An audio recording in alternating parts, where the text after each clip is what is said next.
รปากเซแข่งจะประซักเนาะแล้ววันนี้นิ่มจะพาทานไปหู้จักกับบรรดาท่านค่ะที่ว่ามี QR Yes Pay เนาะลูกค้าท่านใดที่ว่าไปสำระผ่าน QR Yes Pay จะได้รับส่วนลด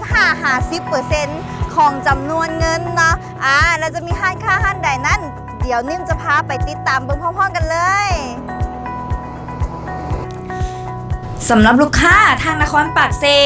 ท่านสามารถสำระเงินผ่าน QR Yes Pay บ่ว่าจะเป็นสุวรรณีการค้า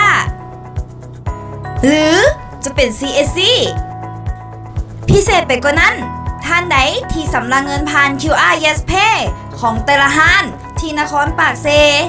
ยังจะมีส่วนลดให้ดังนี้